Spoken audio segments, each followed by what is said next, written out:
hear the burning, the tents up in flames. O Zainab, protect Imam Ali bin Hussein. The soldiers of Yazid want to beat us with chains. The women and children are crying in vain. Oh Baba Ali, please come back and defend us. Your children are waiting for you to return. Hussein al-Gharib al-Gharib al-Hussein. Hussein al-Shahid al-Shahid al-Hussein. Salawat.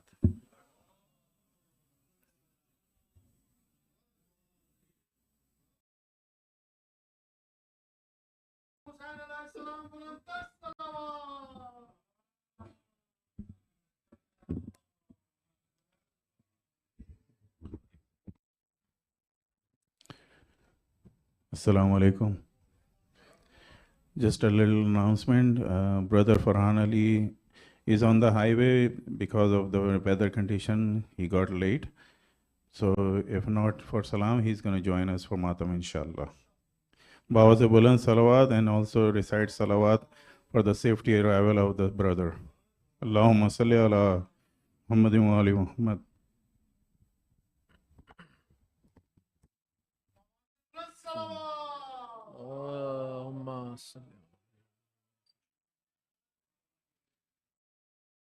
दिए शहजादी ज़ैनब बुलंदतर सलावात।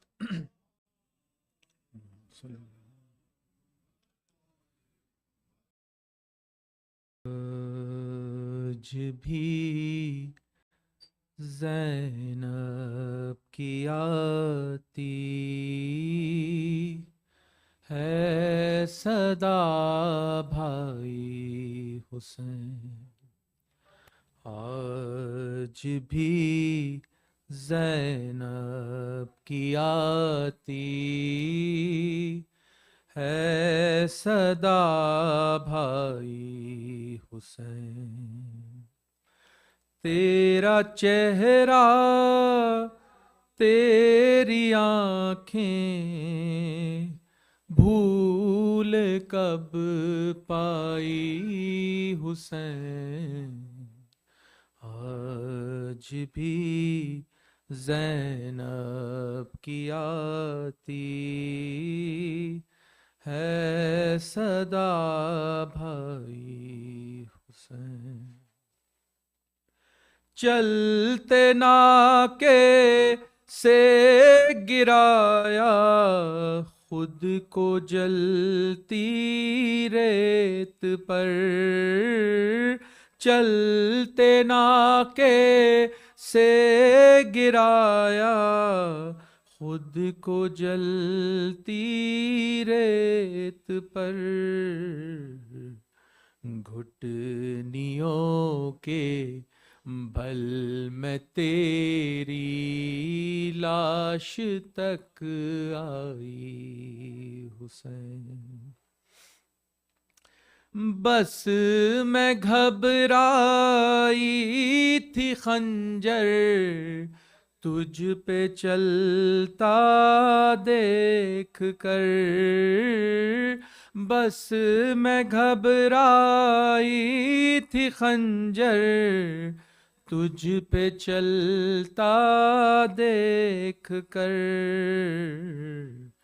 फिर किसी मुश्किल में घिर कर मैं ना घबराई हुसैन। फिर किसी मुश्किल में घिर कर मैं ना घबराई हुसैन। कौन था जो मरने वालों में नहीं था खूबरू। कौन था जो मरने वालों में नहीं था खूबरू। भूलने बैठी तो किस किस की ना याद आई हुसैन, भूलने बैठी तो किस किस की ना याद आई हुसैन। हाथों में कूजे लिए सब आसमां तकते रहे, हाथों में कूजे लिए सब आसमां तकते रहे। अब्र ने एक बूंद पानी की न बरसाई हुसैन, अब्र ने एक बूंद पानी की न बरसाई हुसैन। दूर अफ्तादा सफर से लौट कर मैंने नवे, दूर अफ्तादा सफर से लौट कर मैंने नवे, ठंडा पानी जब पिया बस तेरी याद आई हुसैन, ठंडा पानी जब पिया बस तेरी याद आई हुसैन। आज भी ज़ैनब की आती है सदा भाई हुसैन। सलावत।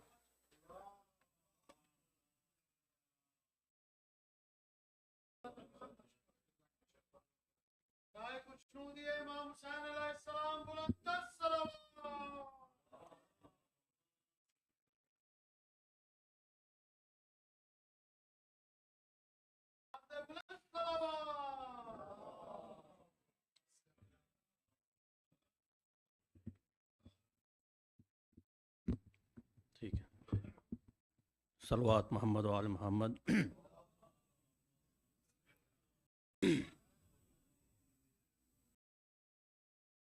ना मस्जिद में अज़ां होती, ना सजदों का पता होता, ना मस्जिद में अज़ां होती, ना सजदों का पता होता, अगर एक पल को भी तस्बीह का पहरा हटा होता। मदीने की ज़मीं शबीर हिजरत कर गए वरना, मदीने की ज़मीं शबीर हिजरत कर गए वरना, तुम्हारी खाक का भी एक लकब खाके शिफा होता। सरे असगर की जानब देखकर ये अंबिया बोले, ये बच्चा नौजवान होकर अली का आईना होता, ये बच्चा नौजवान होकर अली का आईना होता। सलवात मोहम्मद व आल मोहम्मद।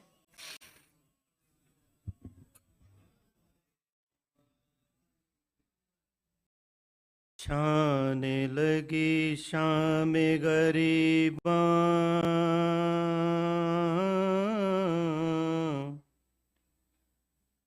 आए कयामत का है समा।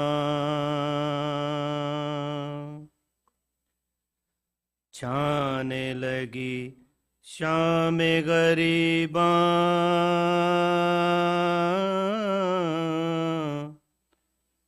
हाय कयामत का है समा।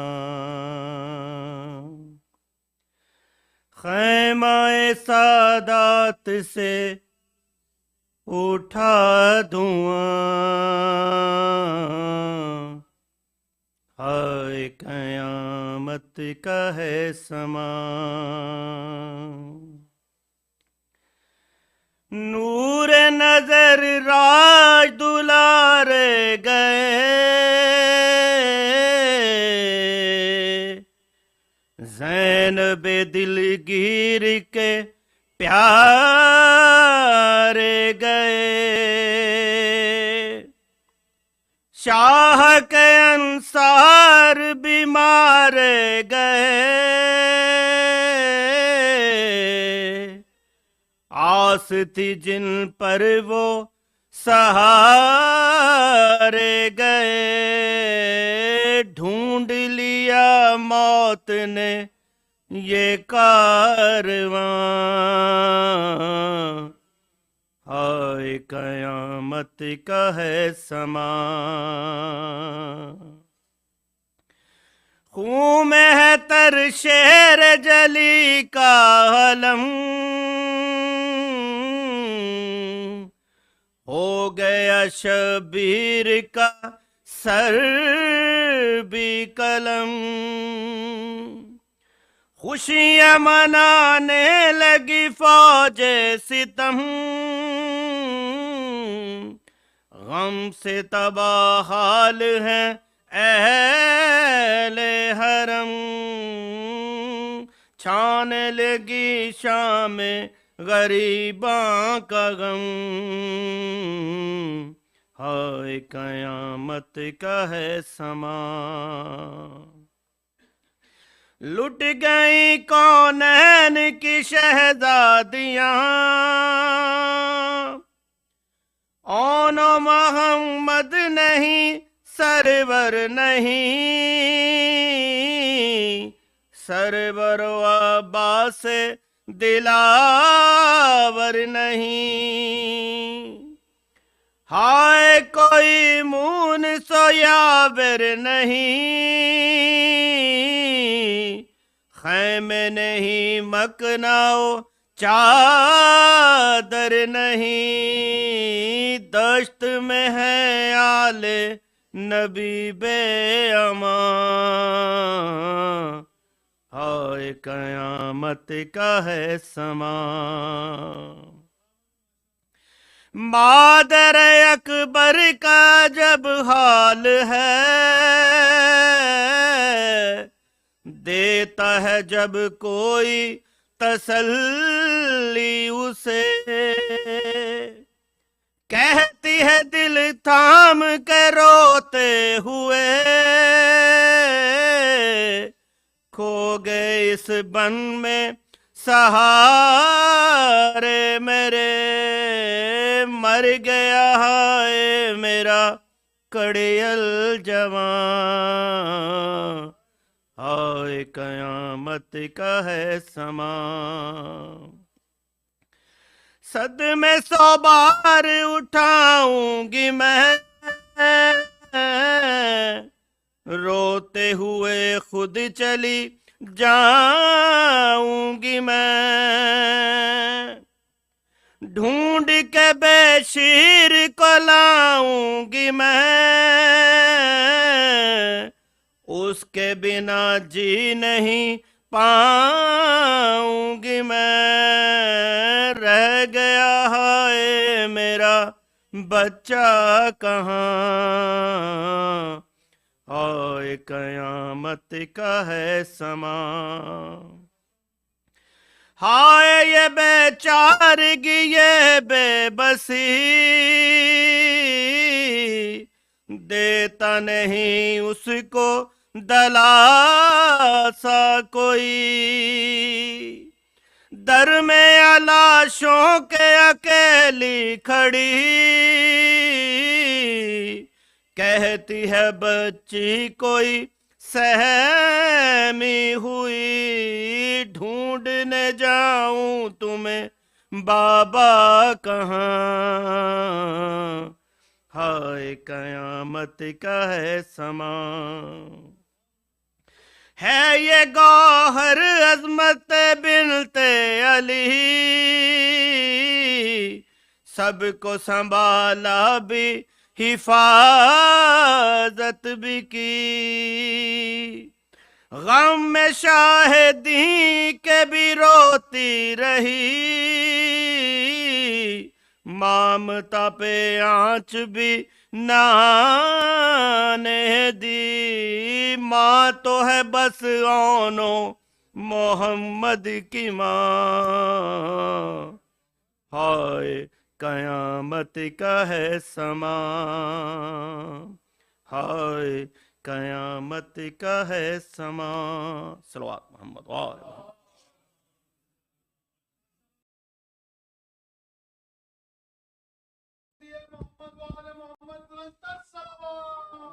Allahumma salli ala Muhammad wa ala Muhammad. Please come forward. There is a lot of space here, so the other people who is coming after can get space. Bawaz buland salawat. Please come forward. Allahumma salli ala.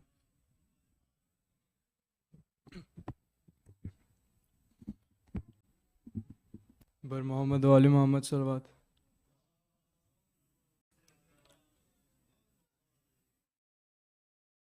Akbar तुम्हें मालूम है क्या मांग रहे हो,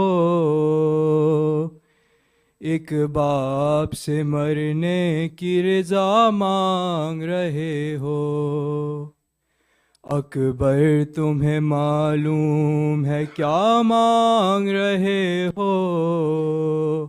एक बाप से मरने की रज़ा मांग रहे हो। इस आलम गुर्बत में तुम्हें जाने दूं कैसे, इस दश्त मुसीबत में तुम्हें जाने दूं कैसे, इस वक्त क़यामत में तुम्हें जाने दूं कैसे। ऐ लाल जो तुम इज़्ने विगा मांग रहे हो, एक बाप से मरने की रज़ा मांग रहे हो। अकबर तुम्हें मालूम है क्या मांग रहे हो, एक बाप से मरने की रज़ा मांग रहे हो। क्या गुज़रेगी इस बाप के दिल पर नहीं सोचा, तुमने ये मेरी जान अली अकबर नहीं सोचा। मर जाऊंगा मैं तुझसे बिछड़ कर नहीं सोचा, तुम मुझसे ज़ईफ़ी का सा मांग रहे हो, एक बाप से मरने की रज़ा मांग रहे हो। अकबर तुम्हें मालूम है क्या मांग रहे हो, एक बाप से मरने की रज़ा मांग रहे हो। दिल रोता है नजरों से अगर दूर हो बेटा, किस तरह जुदाई तेरी मंजूर हो बेटा। तुम ही मेरी आंखें हो मेरा नूर हो बेटा, मुझसे मेरी आंखों की ज़िया मांग रहे हो, एक बाप से मरने की रज़ा मांग रहे हो। अकबर तुम्हें मालूम है क्या मांग रहे हो, एक बाप से मरने की रज़ा मांग रहे हो। दुनिया से गया जिस घड़ी महबूब खुदा का, नाना की ज़ियारत को तड़पता था नवासा। ऐ लाल तुझे इसलिए खालिक से था मांगा, मकबूल हुई मेरी दुआ मांग रहे हो, एक बाप से मरने की रज़ा मांग रहे हो। अकबर तुम्हें मालूम है क्या मांग रहे हो, एक बाप से मरने की रज़ा मांग रहे हो। एक रो तुझे आन के मांगा था फूफी ने, 18 बरस नाजों से पाला था फूफी ने, बेटों से भी ज्यादा तुम्हें चाहा था फूफी ने। एहसान जो ज़ैनब ने किया मांग रहे हो, एक बाप से मरने की रज़ा मांग रहे हो। अकबर तुम्हें मालूम है क्या मांग रहे हो, एक बाप से मरने की रज़ा मांग रहे हो। सल्लल्लाहु अलैहि मोहम्मद।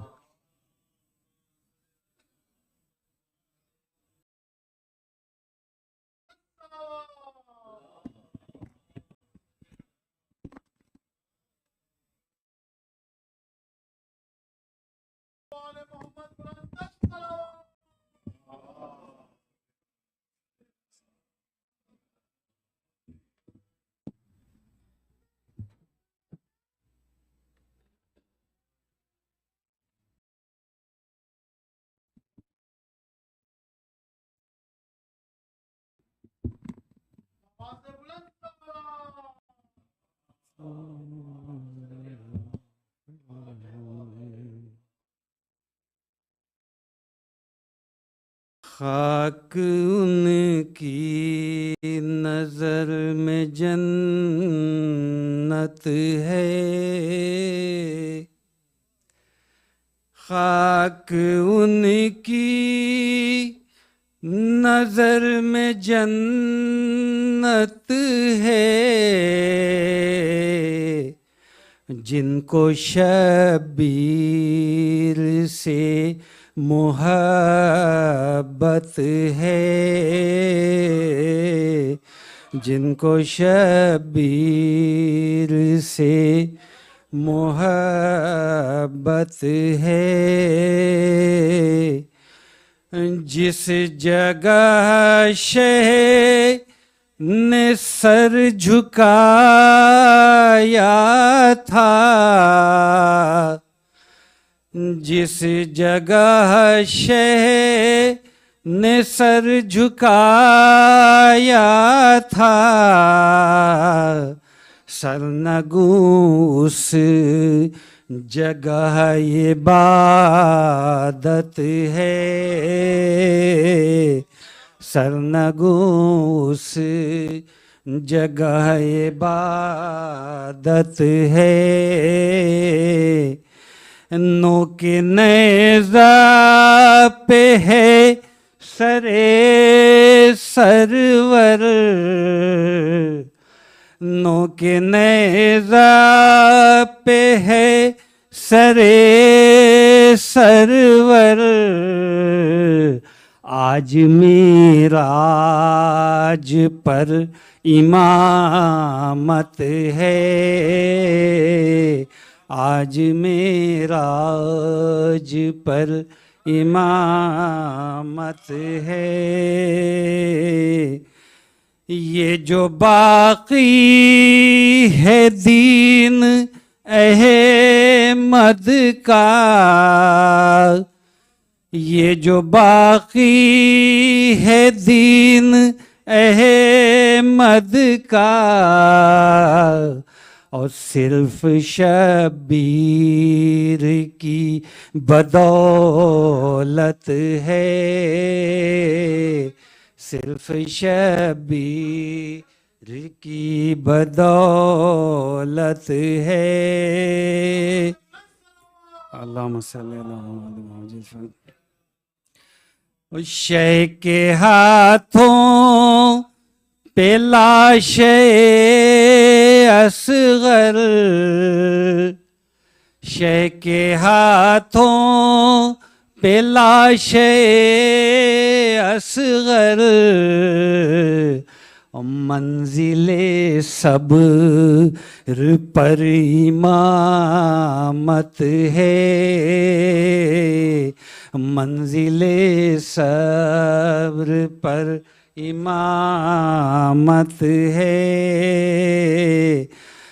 जिक्र शाहे ज़मन पे रोता हूँ, जिक्र शाहे ज़मन पे रोता हूँ, और मेरा रोना भी एक इबादत है,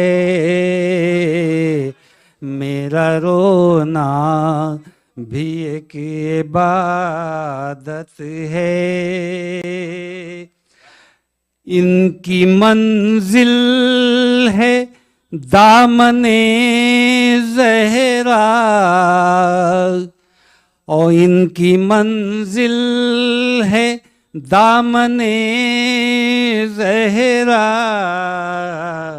मेरे अश्कों की कितनी अज़मत है, मेरे अश्कों की कितनी अज़मत है।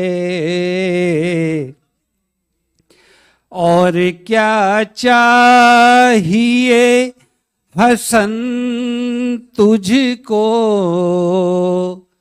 और क्या चाहिए हसन तुझको। और जिक्र शाहे ज़मन की दौलत है, जिक्र शाहे ज़मन की दौलत है। खाक उनकी नजर, सलवात भेजिएगा।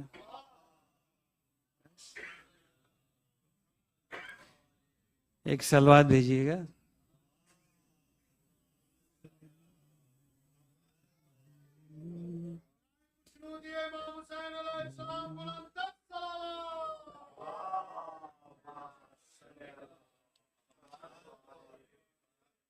शायर अहले बैत जनाब रज़ा काज़मी साहब हमें मौजूद हैं, मैं उनका सलाम पेश करूंगा। एक सलवात भेजिएगा।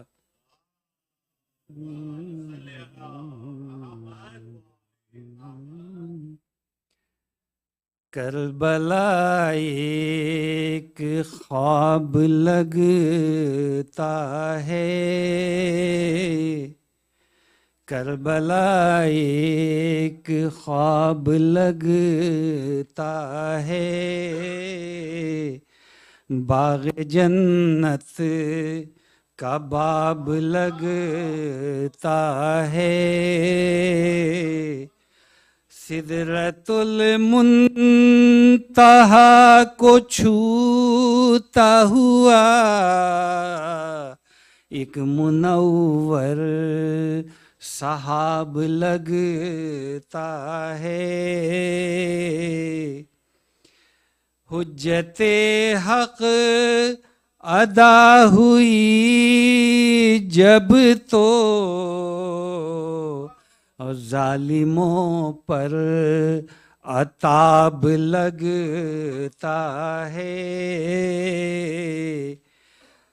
कुफ्र के रूबरू शुजात से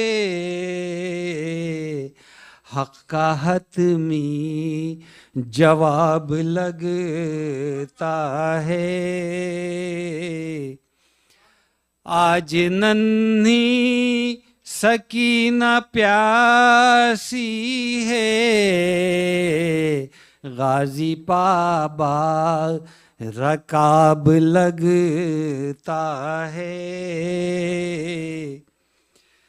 तिफले लागर उठाते हैं मौला, ये तो जाने रबाब लगता है। नहरें हैं मुज़तरिब लबे दरिया, गाजी तो बूतराब लगता है। गाजी तो बूतराब लगता है। प्यासों ने प्यास से कहा होगा, आला कौसर का आब लगता है। डूबता जा रहा है सूरज भी, सारा सहरा शराब लगता है। सीना जन है मोहिब दरे रोजा, सीना जन है मोहिब दरे रोजा,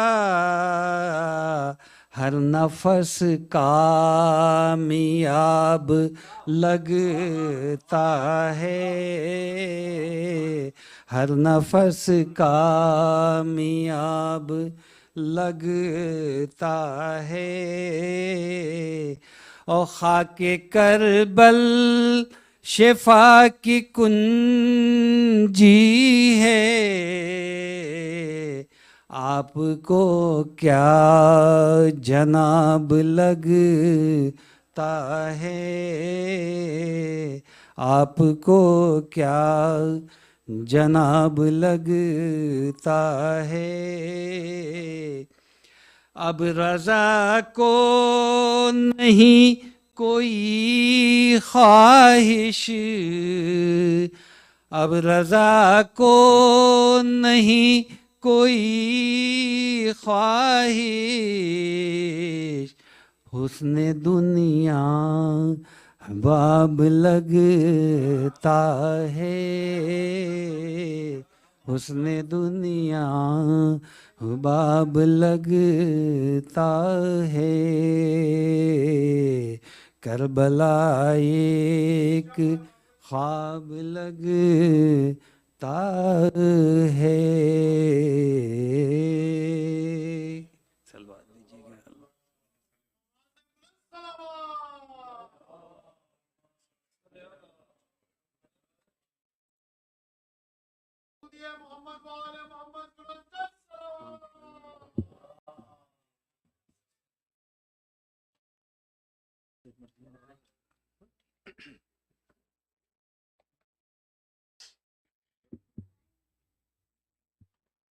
बराए दीगर सवाल।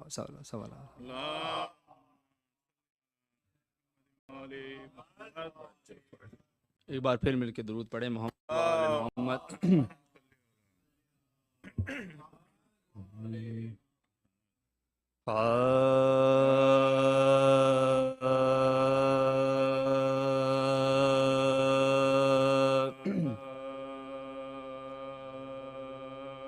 जब हरम किल्लाए शीरीं के बराबर आए,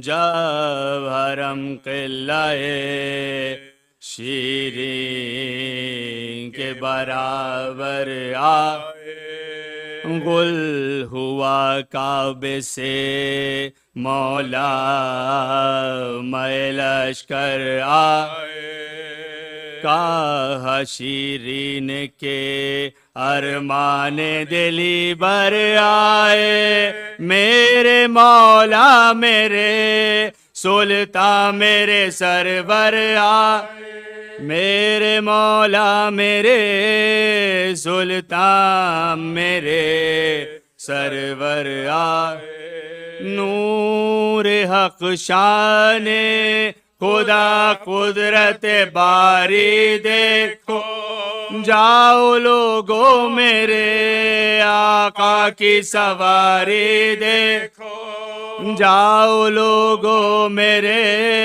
आका की सवारी देखो, जिनसे रोशन है मदीना वो कमर आते हैं, जिनका मादन है नजफ में वो गौहर आते हैं, जिनके घर अर्श पे हैं वो मेरे घर आते हैं, ये खबर उसको न थी नेज़ों पे सर आते हैं, ये खबर उसको न थी नेज़ों पे सर आते हैं। कह रही थी कि चिराग हरम में नाता है, ऐ मुसलमानों मुबारक के हुसैन आता है, ऐ मुसलमानों मुबारक के हुसैन आता है। था ख्याल उसको के चौगिर्द तो यावर होंगे, बीच में लश्कर इस्लाम के सरवर होंगे। घोड़ों पे ना कहे ज़ैनब के बराबर होंगे, पर्दाए महमिल का संभाले अली अकबर होंगे, पर्दा महमिल का संभाले अली अकबर होंगे। बाना महमिल थी ना हशमत थी ना ज़ेबाई थी, सर शबीर के हमराह बहन आई थे, सर शबीर के हमराह बहन आई थे।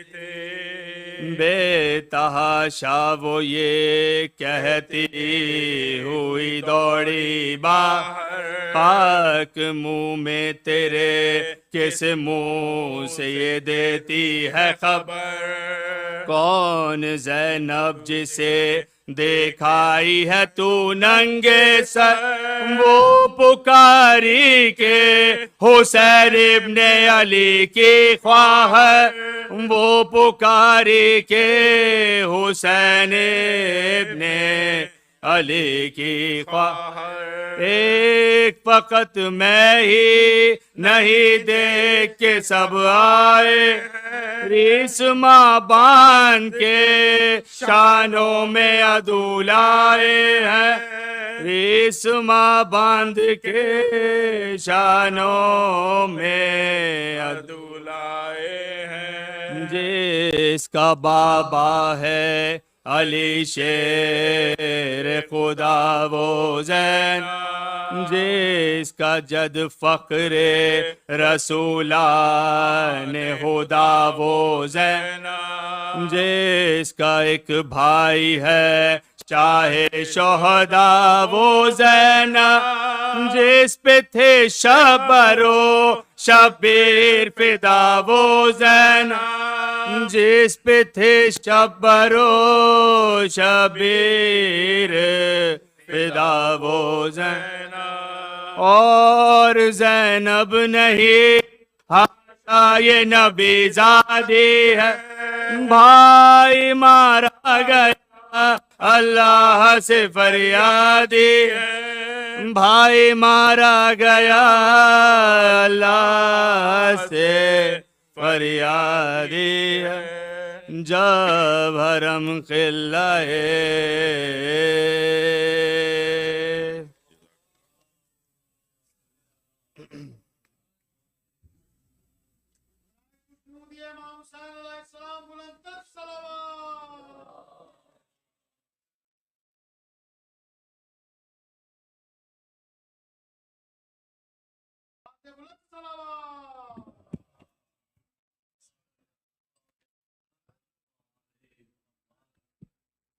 Dear respected scholars, elders, brothers and sisters, Assalamu alaikum. I want to say a few words about Sheikh Nabil Awan, who has come to Shiane Haidari for the second time. The first time, his insights and knowledge left a great mark on many of us. Sheikh Awan was born and raised in Peterborough, England. He started his journey into Islamic studies in 2004 in the holy city of Qom. He's since earned a bachelor's degree in psychology and health studies, as well as a master's in psychology. But besides advanced academic studies, Sheikh Awan has also had success in the political arena because he served as an elected city councillor for the Labour Party in England from 2011 to 2016.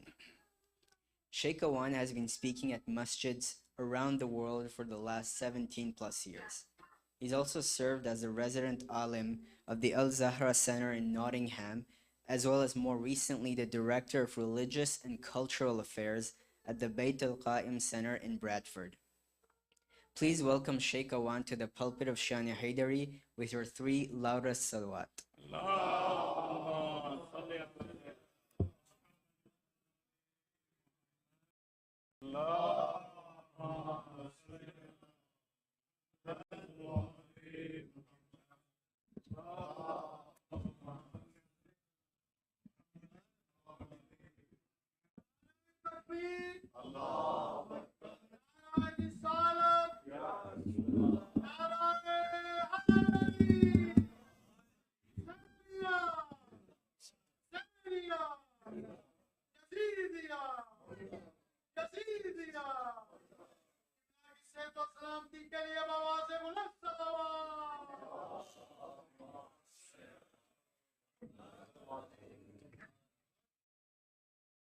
Before we begin, there is a request for the recitation of Surah Al-Fatiha for Marhuma Sakina Bain Nanji Balu and all Marhumin.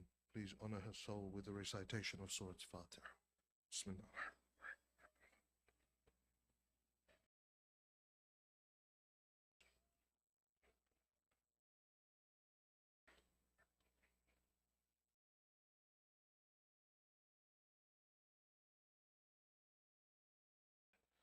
صلوات اللهم صل على ما شاء الله لا حول ولا قوة إلا بالله العلي العظيم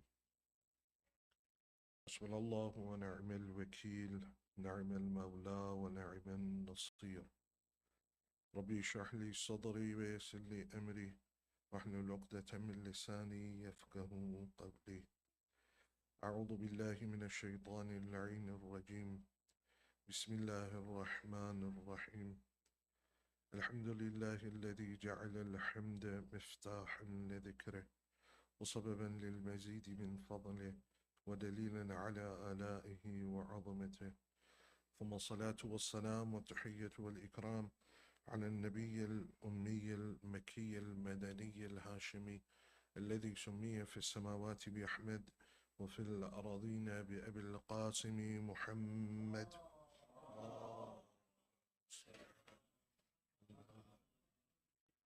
وعلى آله الطيبين الطاهرين المعصومين الهداة المهديين سيما أولهم أمير المؤمنين وآخرهم بقية الله في الأراضين روحي وأرواح العالمين لتراب مقدمه الفداء ورحمة الله على محبيهم ومواليهم وشيعتهم أجمعين ولعنة الله على أعدائهم ملعونين.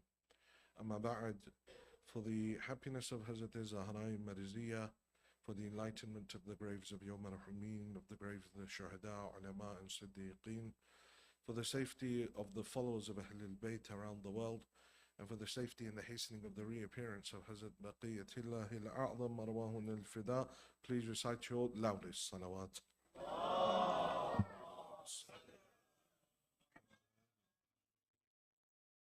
Praise due to Allah subhanahu wa ta'ala, the one who is Rahman and the one who is Rahim. It's an honor to be back here amongst you, brothers and sisters, for these nights.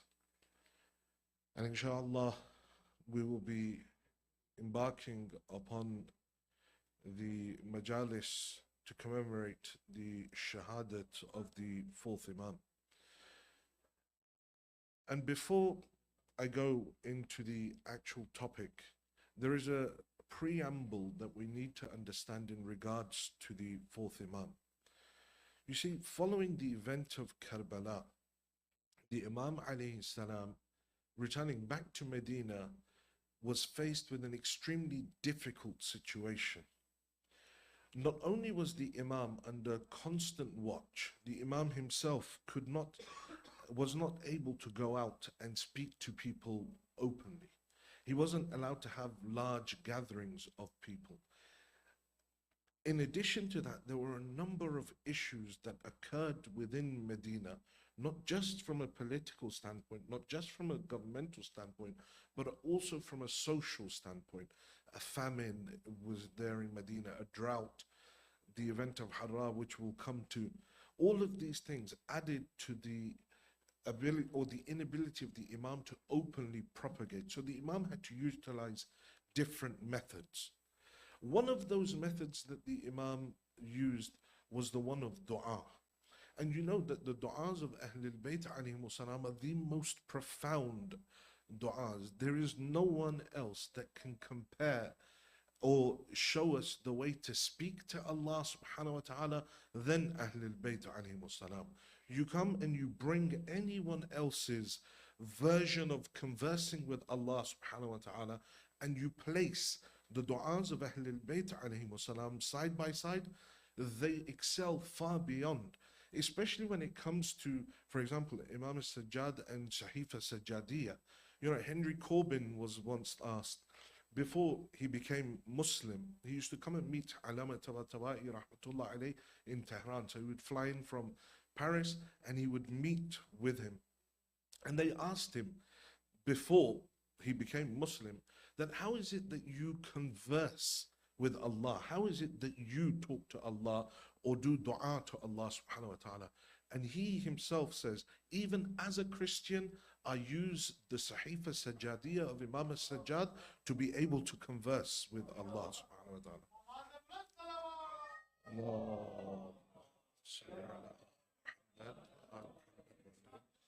There are three main things that come to us from Imam al-Sajjad.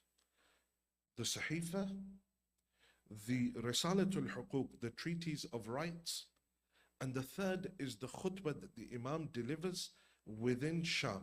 These are those three major things that we have from the Imam that we utilize. Because in regards to companions as well, the Imam couldn't have huge durus like the fifth and the sixth Imam, or how Amir al-Mu'mineen would have, or even Imam al-Hussein as well. The Imam's time was different. He would have one-on-one companions who he would train in either small groups. They couldn't all sit together. They would, maybe 2 or 3 of them would sit. After the time of Fajr, the Imam would tell them a few things, and then at the end, one of them would recite the Quran loudly so people would think that it was a class of Quran. People like Abu Khalid al-Kabuli, who we will use his narration for the coming nights. You know, individuals, the Imam trained individuals. Abu Hamza Thumali, from whom we have the dua of Abu Hamza Thumali that we recite every Shahr Ramadan. But this is an individual that is trained so much by the Imam that he is known as the Salman of his time, that he had achieved that maqam. So the Imam, unable to openly go out, so now he takes the form of dua to try and explain things. When people come and ask, we have this problem, he gives them a dua. Or he's standing by the Kaaba reciting the dua, but within it, he's giving his lessons, giving the teachings of Ahlul Bayt alayhimus salam. And it's so profound, the Sahifa Sajjadiyya, that when Ayatollah Mar'ashi Najafi sent a copy of it towards a Sunni alim by the name of Tantawi in Al-Azhar University in Egypt, when Tantawi received the Sahifa, he said, the only thing that I regret is not receiving this before I was at this age, because now I don't have the strength. If I was younger, I would have surely have written a tafsir on this. Then he says something very interesting. He says, this Sahifa is no ordinary book. He says, دون الكلام الخالق وفوق كلام المخلوق. He says that this is below the words of the Creator, but it is way above the words of the created. This is something else. But it's unfortunate that we, as the Shias of Ahlul Bayt alayhimus salam, may never have even read the khutbah of Imam al-Sajjad. We get as far as Ana ibn Makkah wa Mina, Ana ibn Zamzam wa Safa, and then, you know, we sort of like leave it. Or Risalatul Huquq.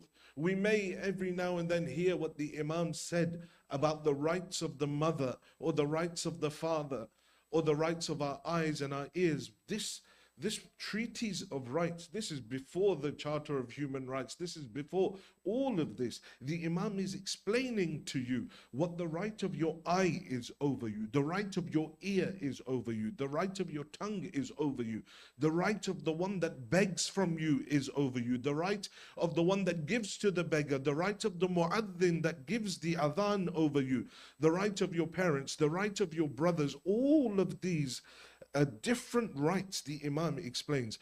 If we were to take these rights and implement them within our lives, it would lead to the most perfect society where the rights of individuals are being observed. Look at Sahifa Sajadiyah.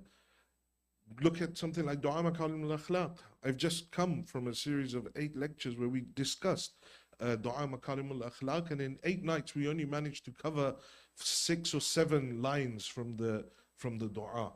But it's the perfect checklist of one's moral characteristics. So we have so much from the Imam, but yet we ourselves have not done justice to the Imam. We all have Sahifa in our homes, but yet how many times have we picked it up?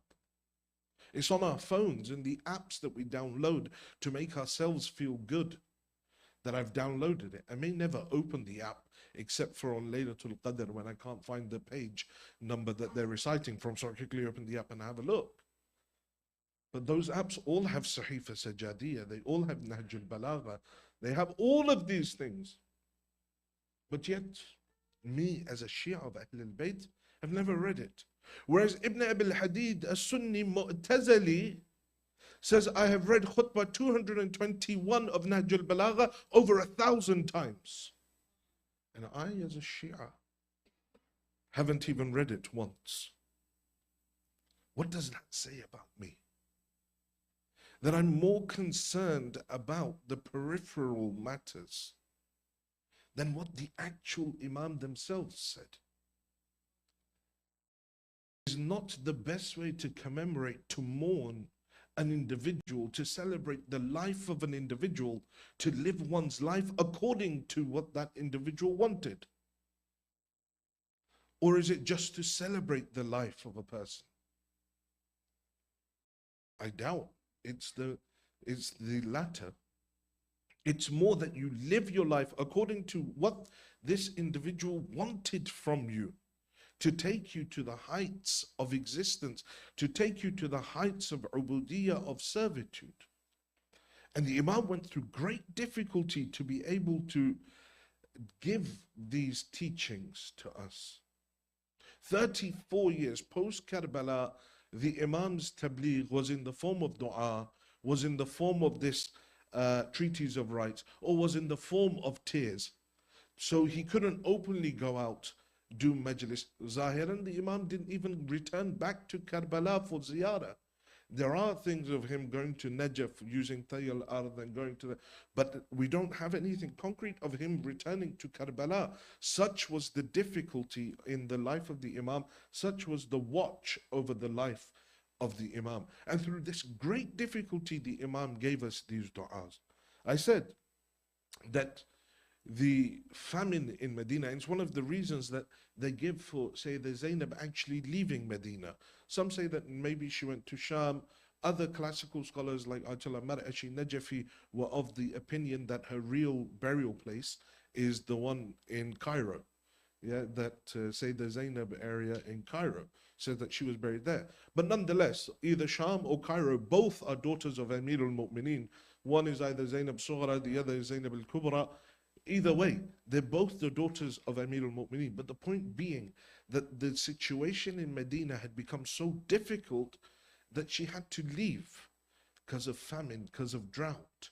And then on top of that, you have the event of Harra, where Abdullah ibn Hanzala Ghasilul Malaika, he was one of the companions of the Holy Prophet, a young man who got married the night before a battle.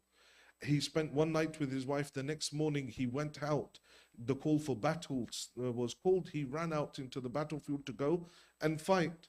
And he's martyred in that battle. And the Holy Prophet says that the Malaika are giving ghusl to Hanzala, and thus he became Hanzala Ghasilul Malaika. He only had one son, a man by the name of Abdullah ibn Hanzala. But the Holy Prophet said to the wife of Hanzala, he said that you will be granted a son, but he will be one of full of barakah, blessings. And so Abdullah ibn Hanzala has 8 sons. Post the event of Karbala, Yazid realized that Medina was in a state of turmoil. There was constant revolutions, there were murmurs of removing the governor. And so what he tried to do is invite the heads of every major family or tribe. So he extended an invitation to Muhammad Hanafiya, and he also extended an invitation to Abdullah ibn Hanzala. Abdullah ibn Hanzala goes to Sham. He spends a month or so with Yazid, returns back to Medina. And there in Medina, the people rush around him and they say, what did you see in Sham? He called you, he says, I was there for a whole month. I ate there, I slept there, I saw everything. He says, for the whole time that I was there, O people of Medina, there was never a moment that I did not see this man drunk. At the time of Salah, he was drunk. During the day, at night, he was constantly drunk. All I saw from him were sins of flesh. I saw him constantly disobeying Allah subhanahu wa ta'ala. And then he says to them that whether you want to join me or not, me and my 8 sons are going to rise and create a revolution in Medina. And so they go and they remove the governor of Medina and they take over Medina for a short period. Yazid sends an army from Sham under the generalship of a man by the name of Muslim ibn Uqba. And he's told that, you know what, whatever you want, go and do it. Take no prisoners, show no mercy, do whatever you want. When the army of Muslim ibn Uqba arrives in Medina, they begin to throw catapult stones into Medina, hence the event of Harra, the event of stones. And then they break into Medina and they mass rape, mass murder. Over 2,000 people in 3 days, over 2,000 people were killed in Medina. They took their horses, they tied them to the grave of the Prophet, they desecrated the mosque of the Prophet. The blood flew through the streets of Medina during that event. Following the event of Harra, the next year, over 1,000 illegitimate children were born in Medina. Such was the level of depravity and the level of barbarism that was shown by Muslim ibn Uqba and his people. And what's interesting during this time, he only had one order: do not touch the houses of Bani Hashim. Because Yazid already knew what had happened. And so they were given amnesty from it. And so many people came to the Imam at that time. One of those was Marwan ibn Hakam, the same Marwan Mal'un that at the start had said to Imam Hussein, he said to Walid that if Hussein doesn't give bay'ah, then tell him we'll cut off his head. And there Imam addresses him as this illegitimate son of an illegitimate son, shows us 2 paths, the path between death and humiliation. That famous line is recited there. So this same Marwan now is coming to Imam Sajjad. He says, my women are not safe. The army of Muslim ibn Uqba is coming, and then they've been told to show no mercy. Will you take care of the women of my household? Imagine if I was in that situation, that having gone through everything that happened in Sham, following everything that happened in Karbala, now the individual who arguably is the spark that started that has now come to me, because now he wants to save his women.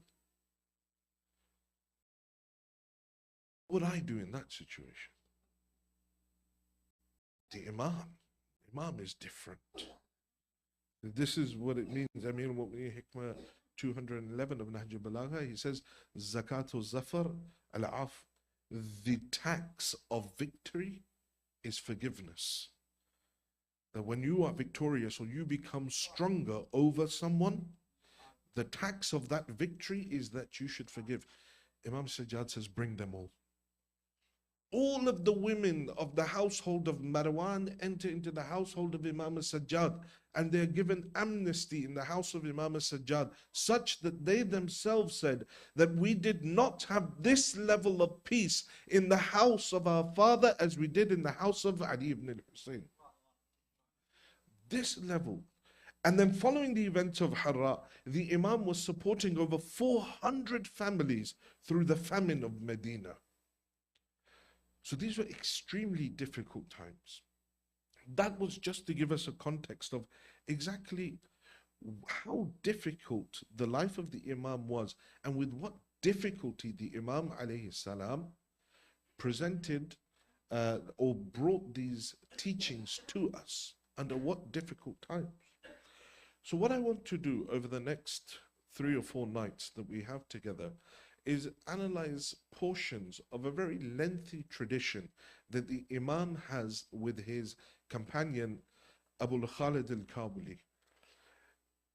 Imam says, and much of this is in line with, for example, Dua Kumail. At the start part of Dua Kumail, you know where you say, Allahumma ghfir li ad-dhunub allati tahbisu ad-du'a, Allahumma ghfir li ad-dhunub allati taqta'u ar-raja. All of these portions of it, oh Allah, forgive those sins of mine that bring difficulty, that stop my prayers, that cut off hopes, and all of that. So the Imam explains those sins. So in this particular one, for today's lecture, the Abu Khalid al-Kabuli, he says that I heard Zayn al-Abidin alayhi salam say, "Adh-dhunub allati taqta'u ar-raja," the sins that cut off hope, that create despair in the life of a person, are 4. There are 4 things that make a person despair.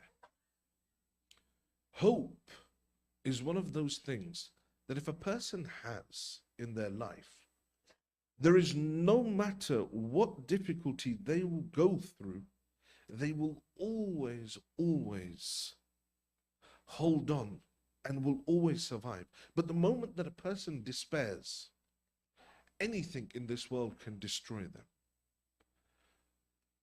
The last 2 or 3 years, with COVID and now, a new variant releasing soon, or so they say, coming out, the hope was sort of lost. People began to despair, people became so afraid of it that they stopped meeting each other, they stopped doing it. Some people lived in their homes for 2 or 3 years. Some people still haven't come out of their homes out of fear. No. And fundamentally, what is it? It's the fear of death. It's the fear of death. I remember when I first came to Canada, it was in the peak of COVID, and people are walking and then walking the opposite way. Oh, sorry, I interrupted. I came into your personal space, and I was like, what in the world is going on? People would just be walking towards you, and all of a sudden, just turn off weirdly, and I couldn't figure it out. But then I realized that it was all COVID-related fear. But fundamentally, what did it come down to? It came down to a fear of death, didn't it? It came down to that. Yes, you take your precautions, but some people went over the top. The precautions were, we like to do ihtiyat anyway, especially in Shahr Ramadan, ihtiyat, 10 more minutes on Maghrib, 10 more minutes in England at least. So we end up, adding maybe 30, 40 minutes of ihtiyat to our fasts. We love ihtiyat, but when it came to this, we were doing some extra ihtiyat. Whereas the Holy Quran is saying, look, قُلْ إِنَّ الْمَوْتَ الَّذِي تَفِرُّونَ مِنْهُ فَإِنَّهُ مُلَاقِيكُمْ. Tell them this death that they run from, they can't run from it, because in the end, it's still going to meet them wherever they go. Or then in the Holy Quran, it says that those individuals that think that they can escape death, and by doing this and that, says that tell them that where we have written their death, that's where their death will come to them. Whether they choose to run from it or hide from it, we will find a way to bring them to that place where they were supposed to die. But my lack of yaqeen, certainty, in that promise of God led to my despair. And that's what it was. There was despair everywhere. People were afraid of everything. We were afraid of everyone. And the narrative was being pushed. The narrative was being pushed. And everyone was buying into that narrative. Going over the ihtiyat. But it was a time of despair, fundamentally. That how will we go back to normal? What will happen? How will we survive? Despair is that moment that you have where you think, oh no, what am I going to do? But it is the worst sin after shirk. The one of despair, where I think that there is no hope for me. That there's nothing that will save me now. It's the worst sin. The Imam says that this cutting off of hopes, becoming despondent, having despair in your life is as a result of 4 sins that a person does. The first, al-ya's min ruhillah, despondency. And both of these we translate them in English as despair, but they are fundamentally different. So the first, he says, al-ya'su min ruhillah wal-qunutu min rahmatillah. Ya's and qunut are 2 different things, but in English we translate them as despair or despondency. So to be despondent of the mercy or the essence of God, and to despair of the mercy of Allah subhanahu wa ta'ala. What is the difference between ya's and qunut? Because in the Holy Quran, both of these terms are used, but they're fundamentally different from each other. The state of ya's is when a person despairs. They've been asking for something all of their life. They don't get it. They despair. They think, oh, no, God's never going to give me this thing, or God's never going to help me, but they only keep it to their heart. They don't bring it to their actions. They only keep it in their heart. But qunut is when they now take this despair out from their heart and they bring it into their actions, and they begin to say, oh, God won't help me. Or their actions, or they begin to reflect certain things to show that they're hopeless. And the Holy Quran has examples of both of these. One of the most prominent examples is in the Holy Quran. Allah subhanahu wa ta'ala has an ayah which you all know. قُلْ يَا عِبَادِيَ الَّذِينَ أَصْرِفُوا عَلَىٰ أَنفُسِهِمْ لَا تَقْنَطُوا مِنْ رَحْمَةِ اللَّهِ. Tell my servants who have been extravagant with themselves to not despair of the mercy of God. لَا تَقْنَطُوا مِنْ رَحْمَةِ اللَّهِ. Do not be despondent of the mercy of God. He's constantly there. He will forgive every single one of your sins. And there are 2 stories that are attached to this ayah that say that this ayah was revealed as a result of this. The first is a man comes to the Holy Prophet. He has his face covered. He says that I wish to become a Muslim. And when I become a Muslim, will all of my sins of the past be forgiven? And the Holy Prophet says yes. So the man recites the Shahadatain, and the Holy Prophet says to him, look, why won't you remove this cover over your face now? Let us see who you are, brother. And so when the man removes his niqab or his mask off his face, the Holy Prophet realizes it's Wahshi, the killer of his uncle Hamza. So the Holy Prophet straight away says, move away from me.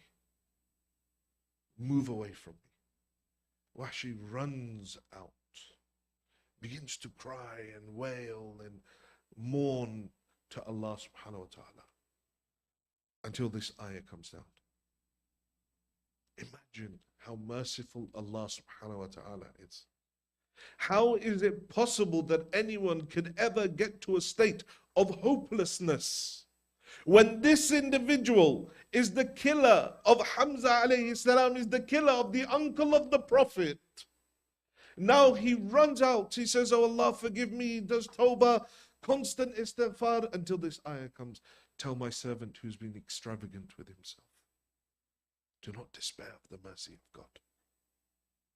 Allah will forgive everything. The second story, even worse. A man by the name of Bahlul al-Nabash comes to the Holy Prophet.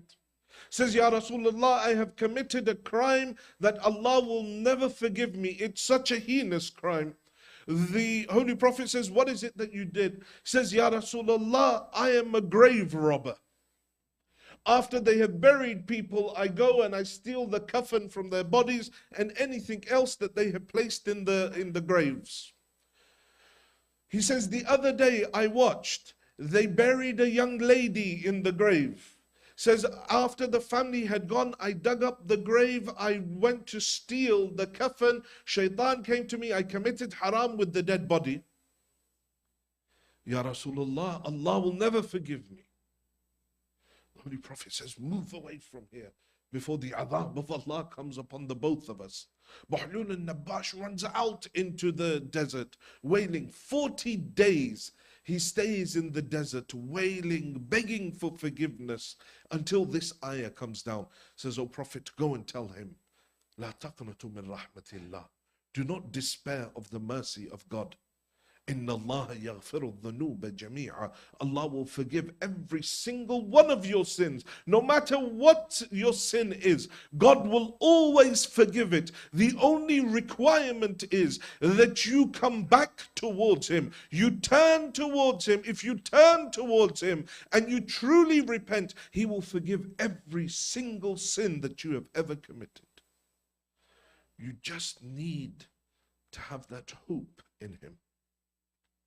And so when one loses that hope in Allah subhanahu wa ta'ala, then they begin to despair. This is what causes despair in the life of an individual. Amir al-Mu'mineen in Nahj al-Balagha, he says that Allahumma salli ala Muhammad.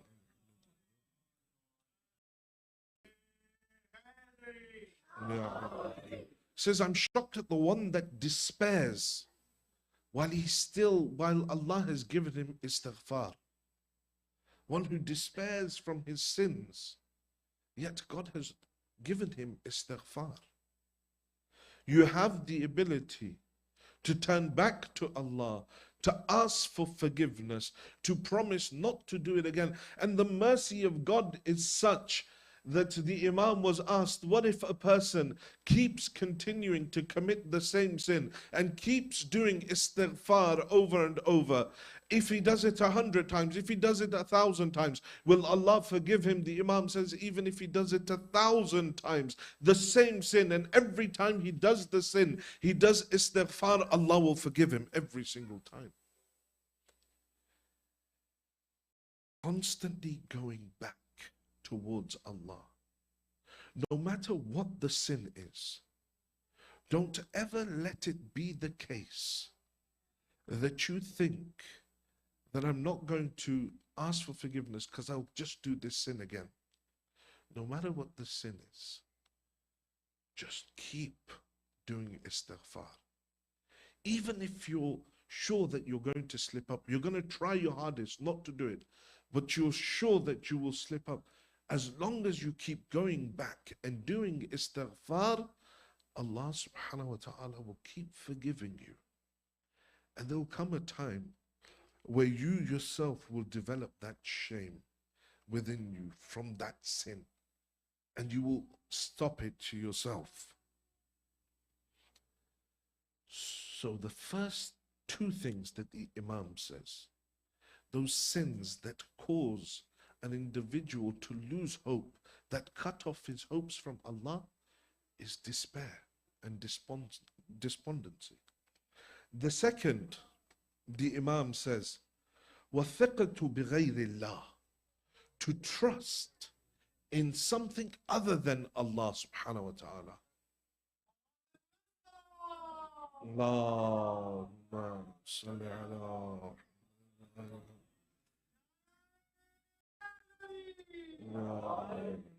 If you place your trust in anything other than Allah subhanahu wa ta'ala, if you place your trust in a human being, if you place your trust in anyone other than Allah subhanahu wa ta'ala, your hopes will get cut off.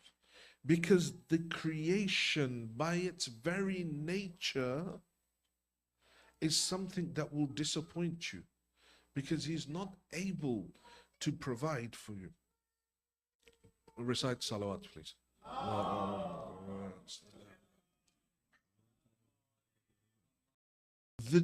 The creation by its very nature cannot give you what you want. And so when you attach your hopes to something from the creation by its very nature is something that is constantly expiring. It's not something that is constant. The human being, everything else within society, everything else that has been created, if everyone just focus on me, please.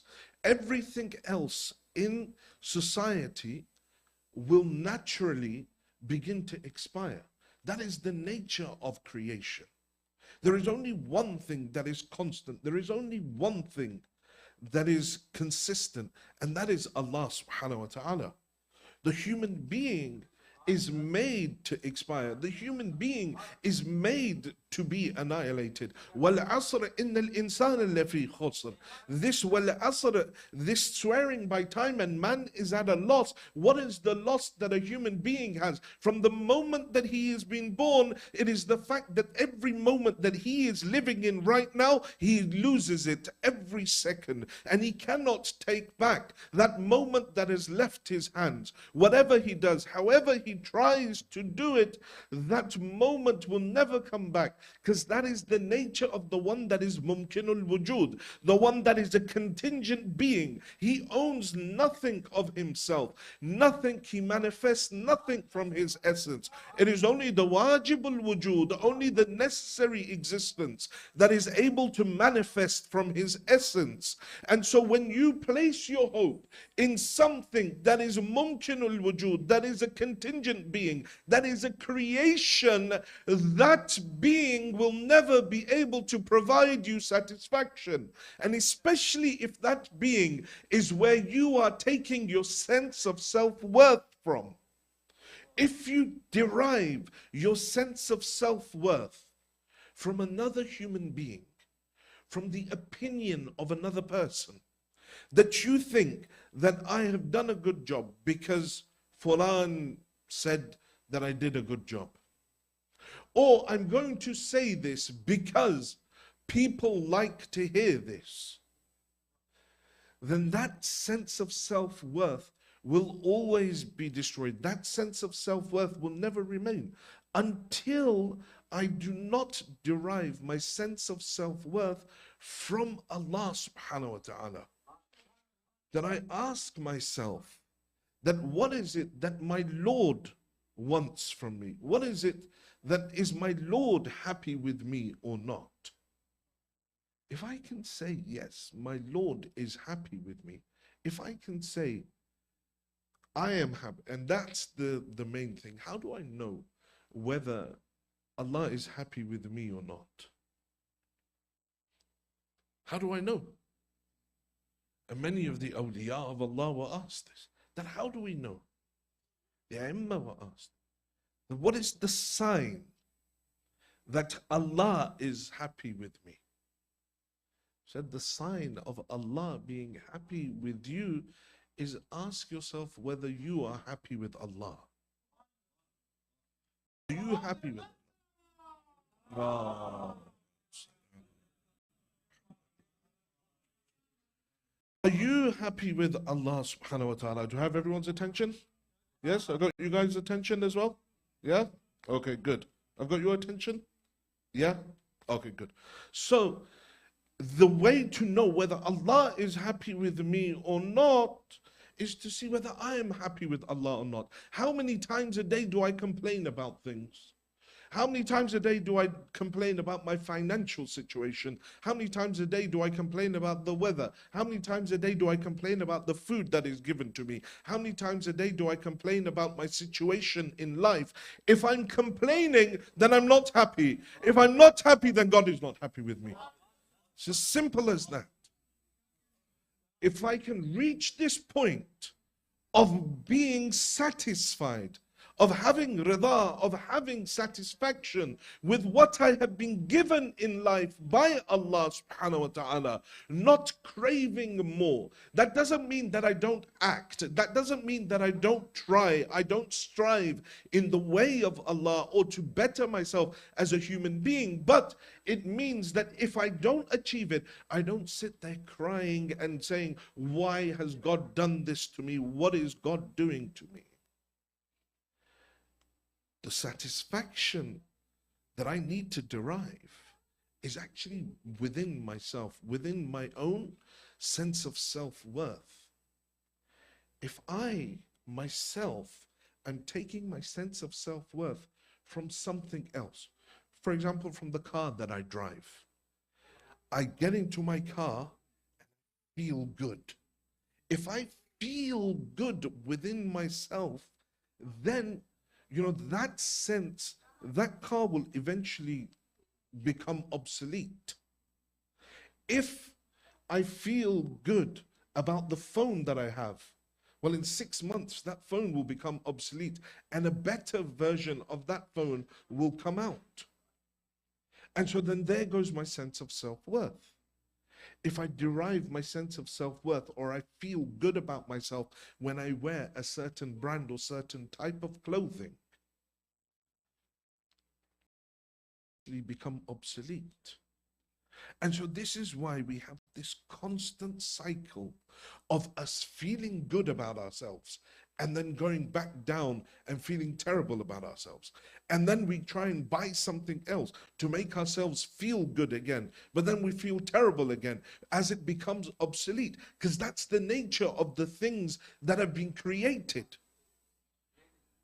But if you attach to Allah and you say that everything that I have, I know it's from Allah subhanahu wa ta'ala. Nothing that I have in my life is mine. Nor my wealth, nor my children, nor the things that I own. Nothing is mine. Everything is what God has given me. I have become a custodian for what Allah has given me. The wealth that you have is not your wealth. The narrations say you are a custodian of that wealth for the poor. But the beauty of this custodianship is this, and Allah's magnanimity is such that even though He has given you as an amana this wealth and said you hold this for the poor, but when you give it to them, I'll give you more. So the more you give to them, the more I'll give you. So when an individual understands this, has this trust in Allah subhanahu wa ta'ala,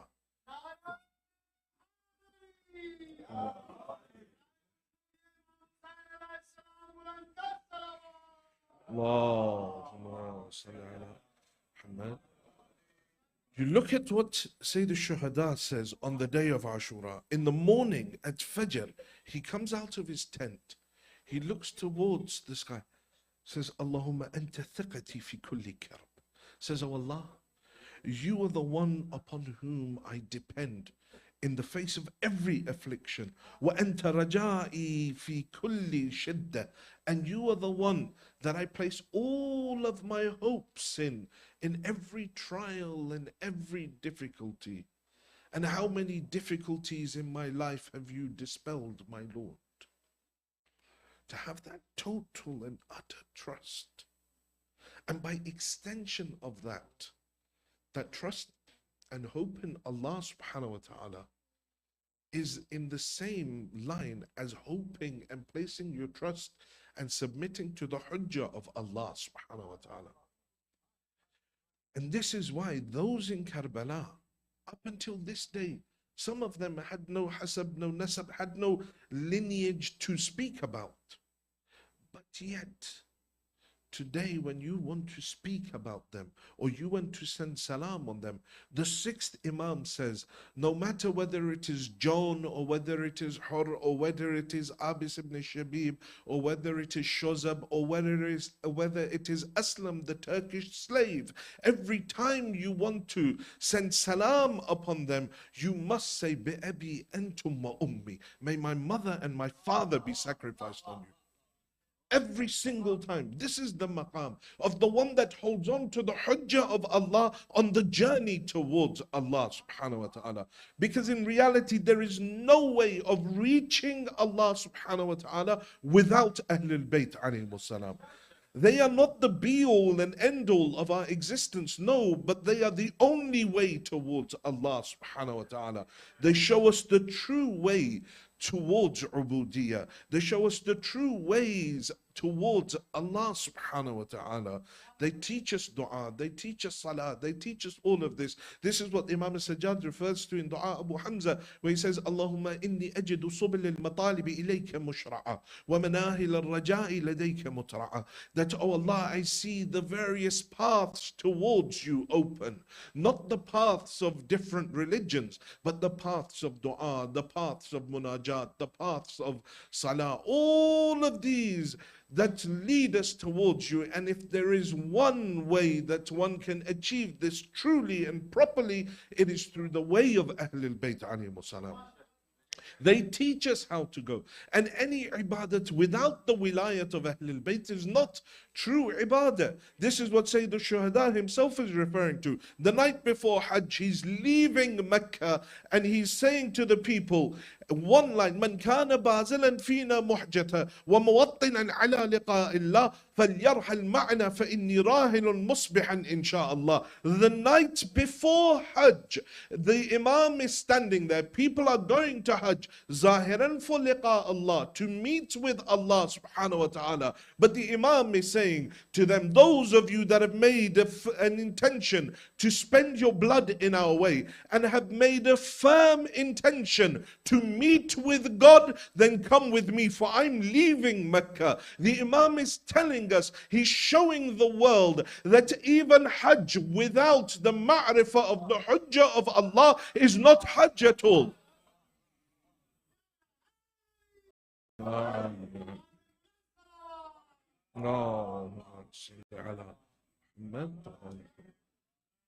Without ma'rifah of the hujjah of Allah, until and unless you do not submit to the hujjah of Allah, you can never hope to submit towards Allah subhanahu wa ta'ala. This is that path that has been created. So having that hope in Allah, and you see those individuals, even see the beauty of Ahlul Bayt alayhi salam, and specifically Sayyid al-Shuhada, is that even when someone doesn't have that huge level of iman, when you attach to Imam al-Hussein, you're able to do things that are unfathomable. The level of thinking becomes one that dumbfounds people. You look at Abis ibn Shabib al-Shakiri, for example. He has a friend in Karbala by the name of Shozab. Both of them from Kufa. Both of them grew up together. On the day of Ashura, Abis comes to Shozab. He says to him, Shozab, will you do me a favor? He says, what is it? He says, Shozab, will you go out and die before me? Allah. Shozab says, why? Abis says, Shozab, I look around at all of these people here, the mothers that are sending their sons, the fathers that are sending their sons. There is Abbas alayhi salam, his sons, his brothers, he's watching them, giving them in the way of Imam Hussein. Says, I don't have any relatives here in Karbala. But Shozab, you are the closest thing that I have to family. You are my best friend. I want to be able to give something in the way of Imam Hussein before my own life.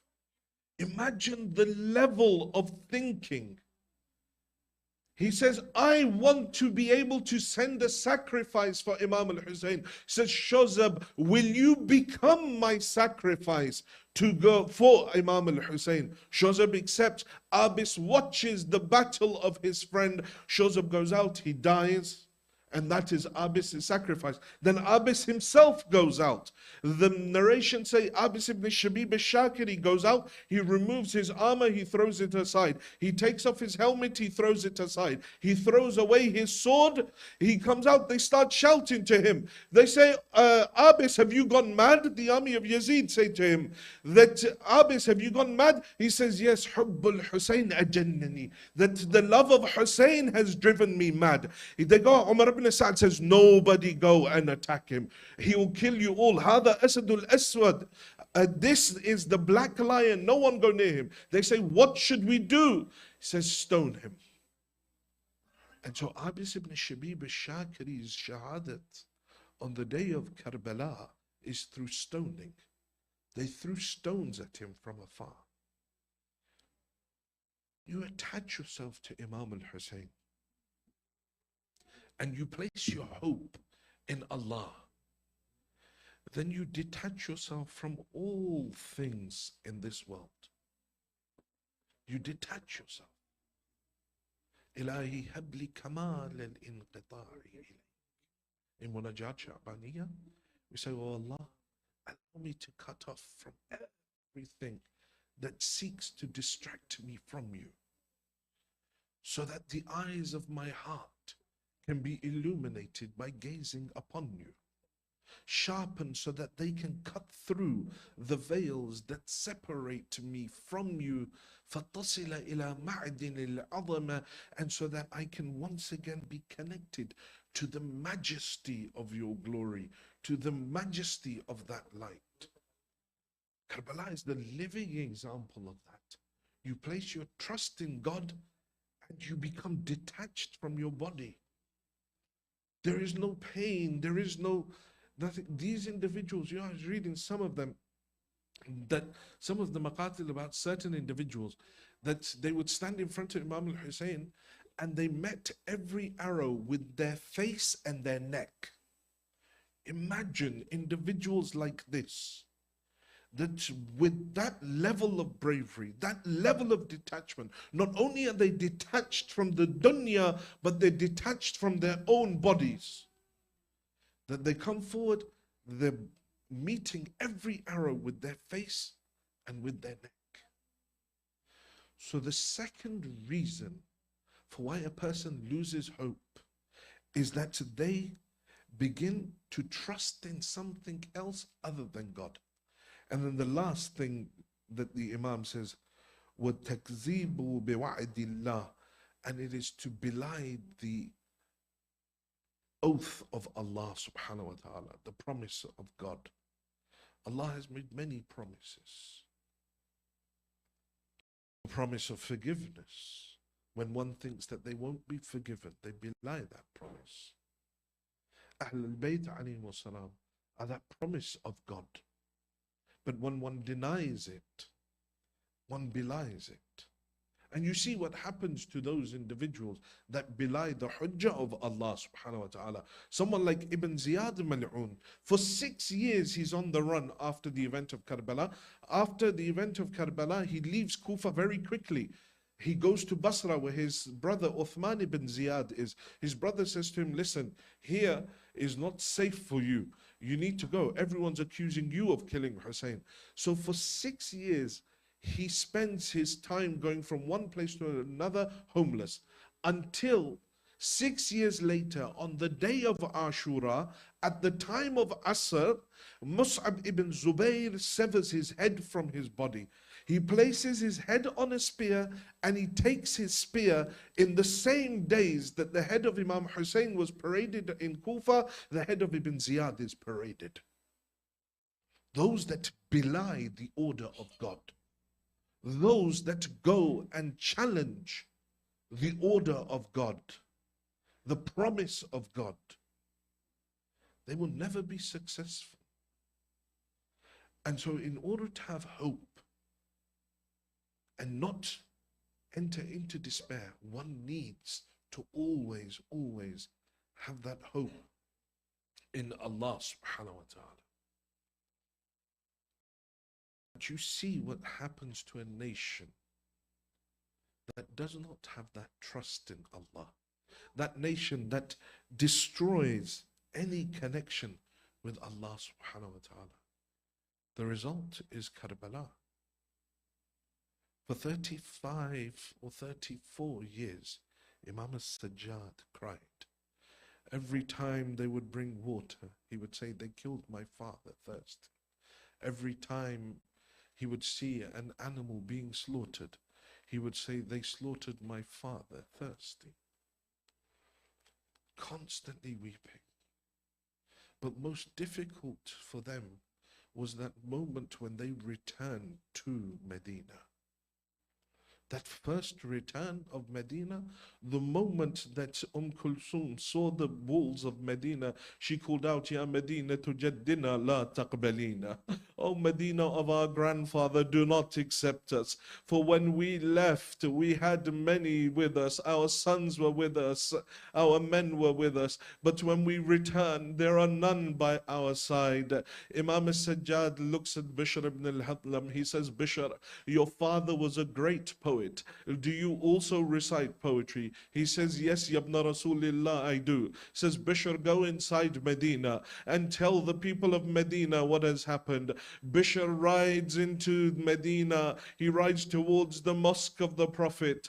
He stands by the mosque of the Prophet. He calls out, Ya Ahla Yathrib la muqama lakum biha.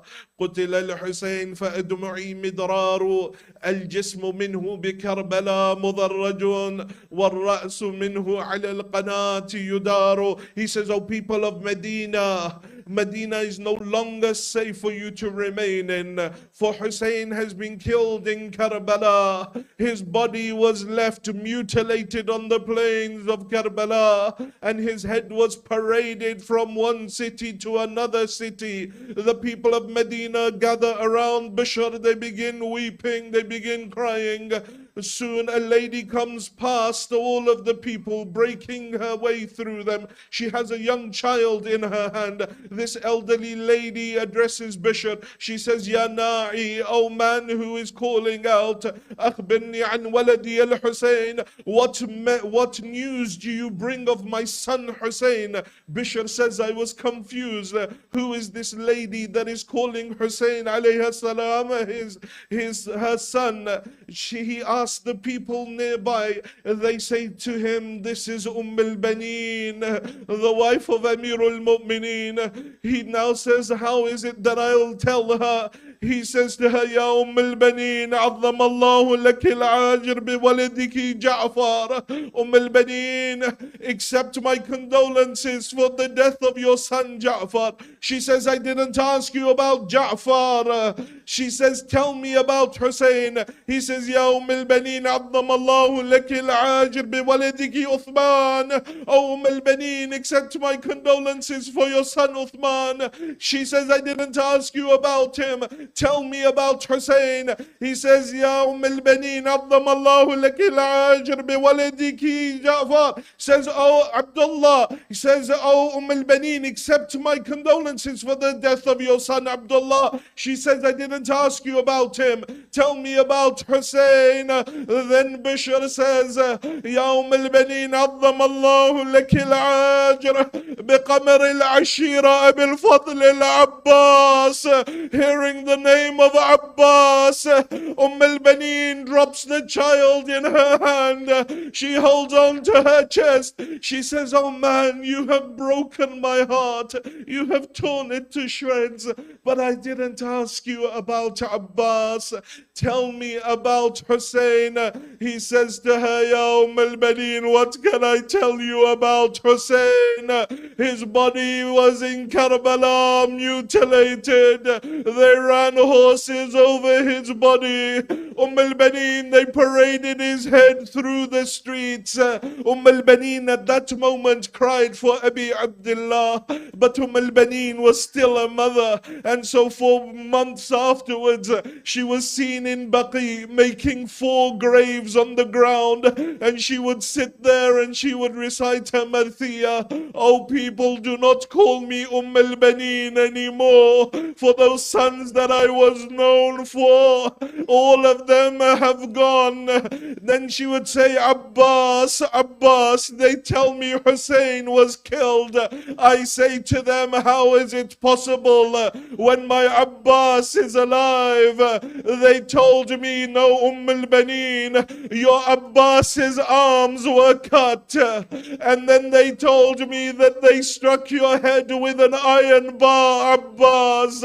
I say to her, Ya Al-Baneen, they only told you that the arms of Abbas were cut and his head was hit with an iron bar. But Al-Baneen, they didn't tell you that 4,000 archers fired at Abbas. And when Abbas fell from the horse, there was an arrow in his eye and Abbas fell upon his face. ألا لعنة الله على القوم الظالمين وسيعلم الذين ظلموا أي منقلب ينقلبون إنا لله وإنا إليه راجعون. ماتم حسين.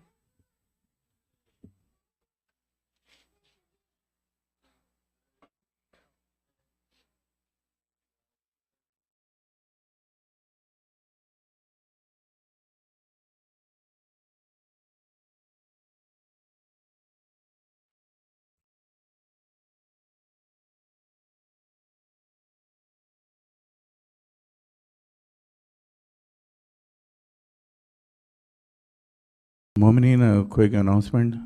Brother Farhan is on his way, but due to construction and traffic, his arrival has been delayed. So we are going to do the matam and recite the ziyarah if he is not here. But I will appreciate if people can stay back because he's coming all the way. He came this morning from Pakistan and right away he got on the car. He is coming here. So I will appreciate if people can stay back after the ziyarat, wait for him. We do the matam again. So inshallah. So please recite aloud salawat and we'll start the matam.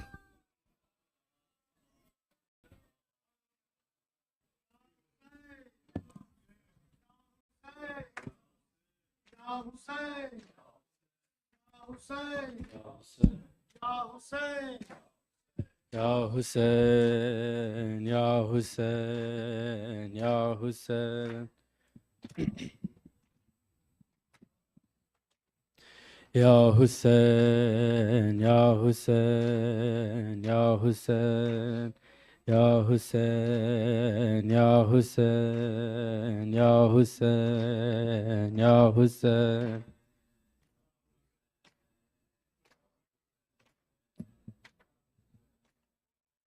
Hussein, Ya Hussein, Ya Hussein, Ya Hussein, Ya Hussein.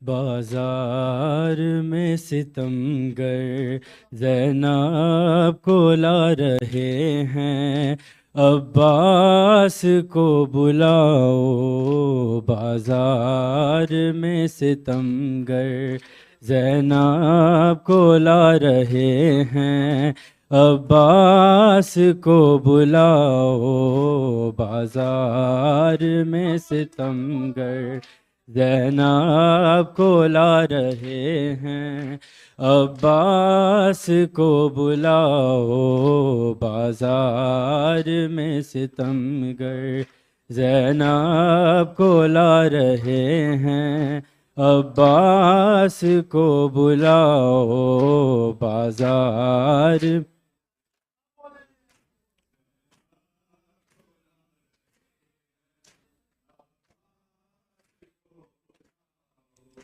बाजार में सितमगर ज़ैनब को ला रहे हैं, अब्बास को बुलाओ बाजार।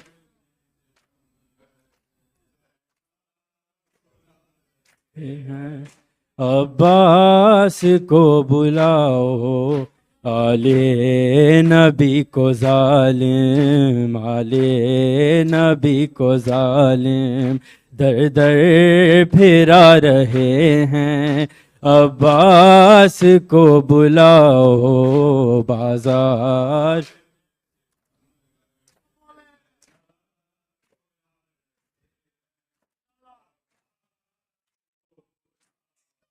ओ आले नबी को जालिम, आले नबी को जालिम दर दर फिरा रहे हैं, अब्बास को बुलाओ बाजार में।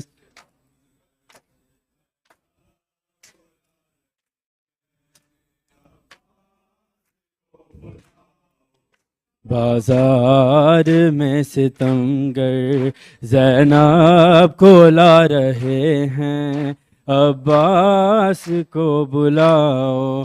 हो सैदानियाँ तो शह के मातम में रो रही हैं, सैदानियाँ तो शह के मातम में रो रही हैं, और बेहया सितमगर, और बेहया सितमगर खुशियाँ मना रहे हैं, अब्बास को बुलाओ बाजार में सितमगर।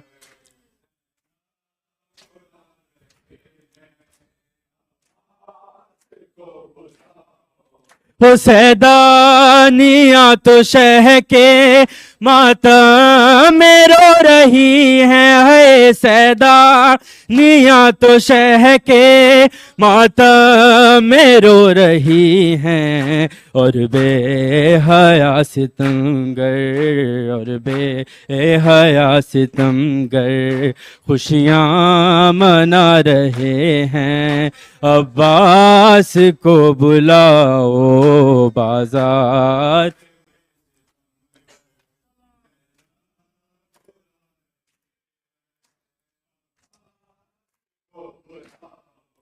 हो एक अश्क पर हैं जिनके दोनों जहान सदके, एक अश्क पर हैं जिनके दोनों जहान सदके, हंस हंस के शाम वाले, हाय हंस हंस के शाम वाले उनको रुला रहे हैं, अब्बास को बुलाओ बाजार में से।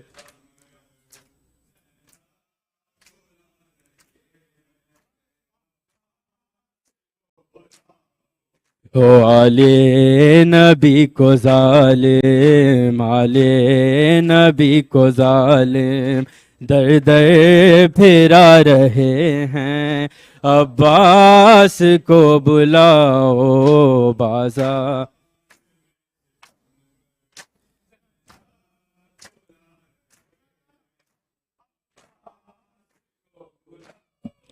हो एक अश्क पर हैं जिनके दोनों जहान सदके, एक अश्क पर हैं जिनके दोनों जहान सदके, हंस हंस के शाम वाले, हंस हंस के शाम वाले उनको रुला रहे हैं, अब्बास को बुलाओ बाजार में से।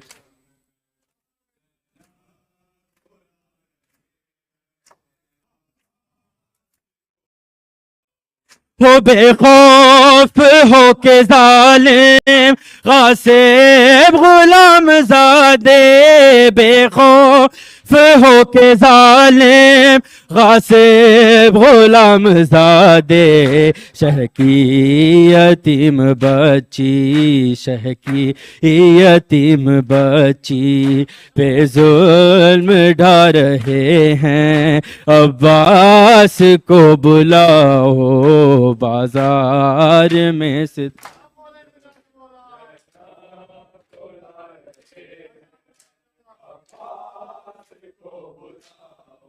हो आले नबी को जालिम आले नबी को जालिम दर दर फिरा रहे हैं अब्बास को बुलाओ बाजार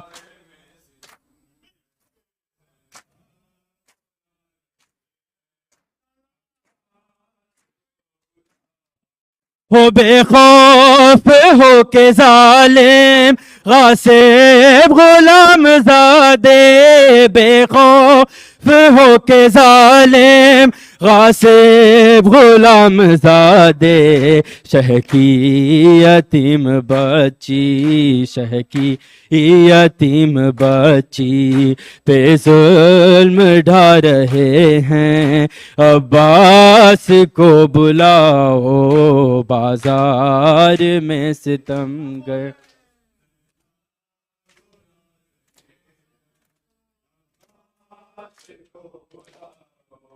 बाजार में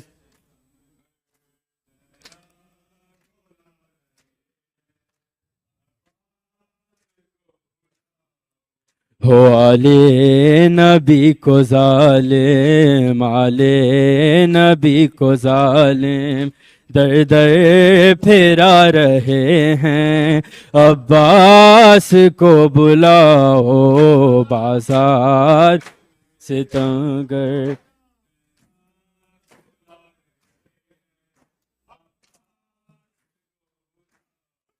हो बीमार सारे बासे घबरा के बोली ज़ैनब है बीमार सारे बासे घबरा के बोली ज़ैनब हम बेरिदा खुले सर हम बेरिदा खुले सर दरबार जा रहे हैं अब्बास को बुलाओ बाजार में सितम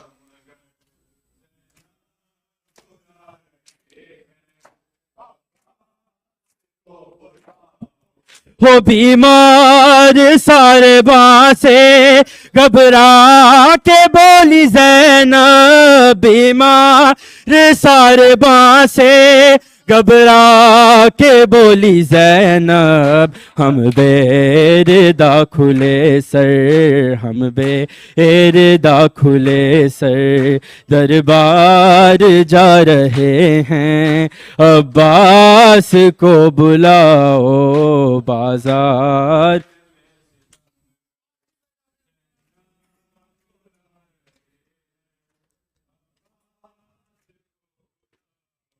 हो आले नबी को जालिम आले नबी को जालिम दर दर फिरा रहे हैं अब्बास को बुलाओ बाजार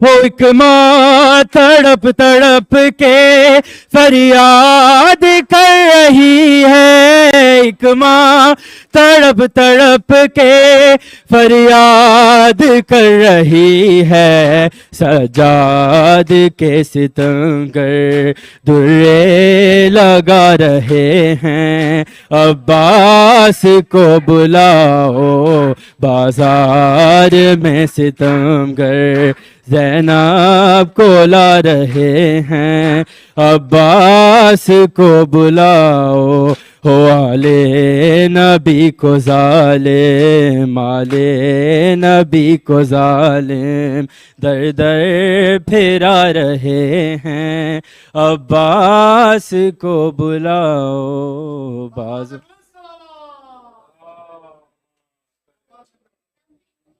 कोशिश करें कि फरहान भाई बस पहुंच रहे हैं ताकि हम जाने में रुक सकते हैं मतवजह ज़्यारत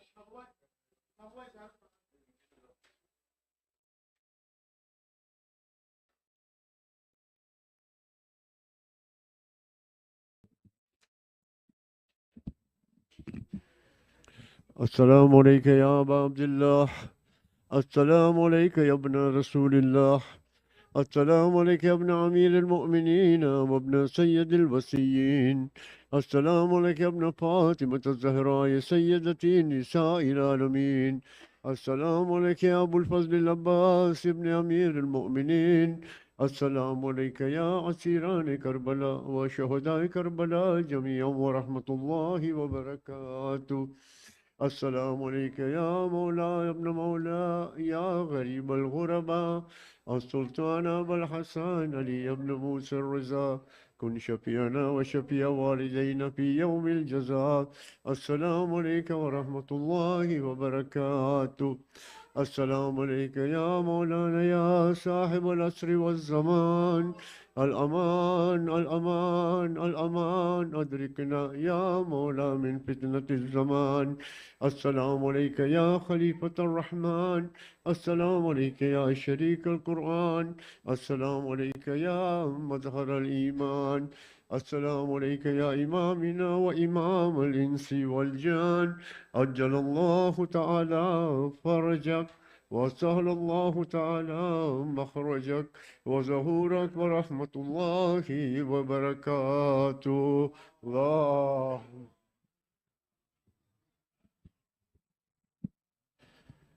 Mu'mineen, apna tabarruk leke, you guys can come back inside and we'll put the dastakhan here so you can eat here.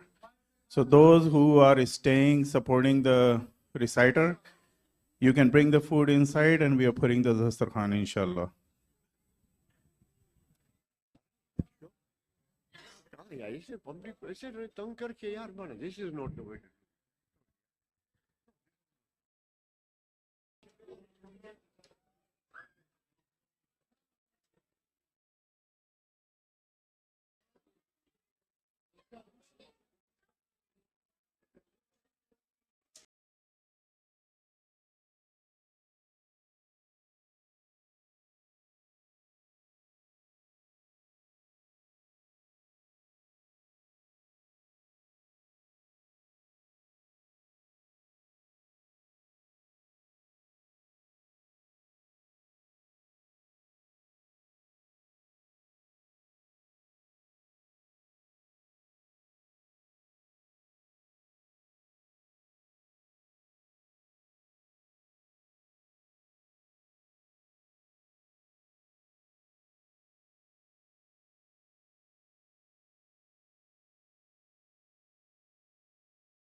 When data comes at you fast,